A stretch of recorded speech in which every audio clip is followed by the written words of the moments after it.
I'm concerned about a cell sitting inside America today. We just caught 18 people just last month on the FBI terrorist watch list coming across our border.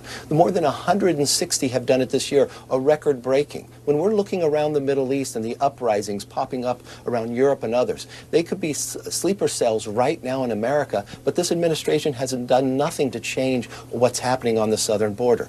We have to step up together, building the broadest and deepest coalition to strengthen.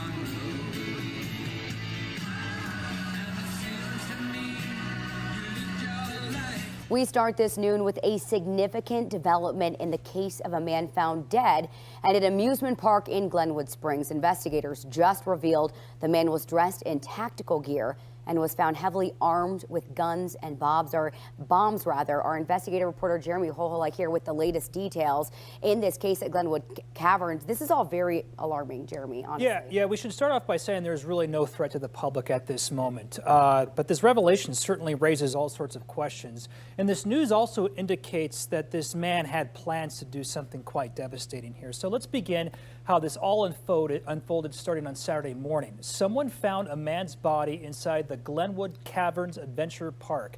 Information initially coming out about this death was very vague over the weekend, and now we know why. Just within the past hour, the Garfield County Sheriff's Office sent out a press release describing what they found. They described this man as a 22-year-old male from the Carbondale area.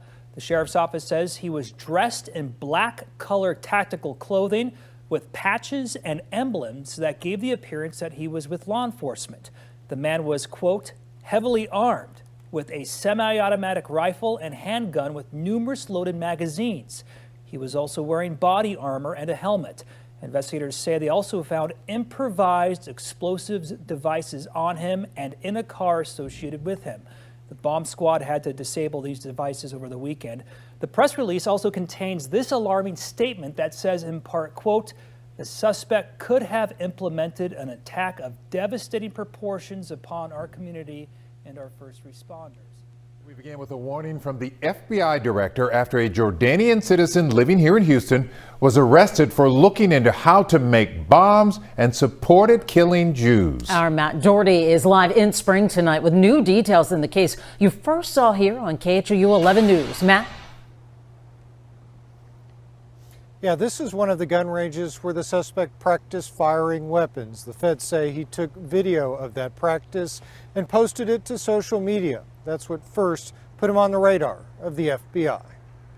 20-year-old Sohaib Abu Yash is in federal custody tonight. Federal law prohibits most immigrants seeking asylum from possessing or firing a weapon. But that's exactly what prosecutors say he did, and in new court documents, that's not all they're alleging. The feds say Abu Yash was in contact with others who share a radical mindset and also viewed specific and detailed content posted by radical organizations. That content included lessons on how to make bombs or explosive devices. Prosecutors say he also made statements to others that supported the killing of people of certain religious faiths. They also say he had conversations about violence and being a martyr in support of a religious cause. Our most immediate concern is that violent extremists, individuals or small groups, will draw inspiration from the events in the Middle East. The FBI's director today referencing Abu Yash during a hearing on Capitol Hill as he warned the terror threat in the United States has reached the highest level in years.